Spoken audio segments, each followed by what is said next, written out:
এটি এক অন্ধকার বর্ষার রাত। বাতাসে আর্দ্রতা মিশেছিল আর গাছের পাতা গুঞ্জন করছিল।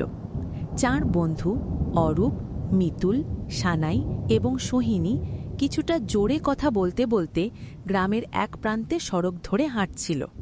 তারা জানত এই রাতটি বেশ রহস্যময়, কারণ এই গ্রামের পেছনে একটি পুরনো ভুতুড়ে বাড়ি ছিল। সবাই জানত সেখানে অনেক অদ্ভুত ঘটনা ঘটে, কিন্তু এরা সিদ্ধান্ত নিয়েছিল যে তারা সেই বাড়ি দেখে আসবে। দারুণ হবে। পুরো গ্রামে কথা আছে এই বাড়ি নিয়ে। কেউ সেখানে রাত কাটানোর সাহস পায় না। আমরা তো 4 জন, কি হবে? রাতটাও তো বর্ষার, অনেক অন্ধকার।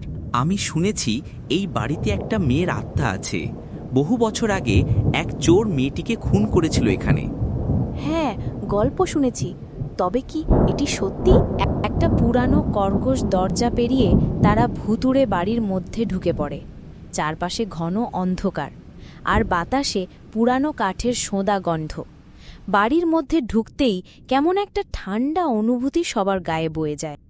কিছু নেই তো, দেখা যাচ্ছে না কিছু। হঠাৎ একটা ছায়ামূর্তি দৌড়ে পালায়। দেখো ওইখানে কি যেন লুকিয়ে আছে। একটি অন্ধকারের মধ্যে ঝাপসা একটি ছায়ামূর্তি দেখা যায়। হঠাৎ সেই ছায়ামূর্তিটি স্পষ্ট হয়ে ওঠে। এটি ছিল এক নারীর মুখ, কিন্তু চোখ দুটি খালি, জ্বলজ্বল করছে। সানাই আতকে ওঠে।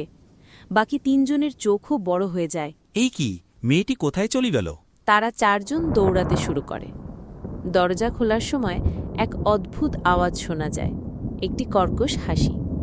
তারা যখন বেরিয়ে আসে তখন সানাই মনে করে তার চোখে একটি অদৃশ্য মেয়ের ছবি ফুটে উঠেছিল। আমাদের ভুল হয়ে গেছে। বর্ষার রাত, ভুতুড়ে বাড়িতে ঢোকা উচিত হয়নি। শেষে তারা বাড়ির বাইরে চলে আসে, কিন্তু রাতের অন্ধকারে এমন এক রহস্য রেখে যায় যা কখনোই তারা ভুলবে না।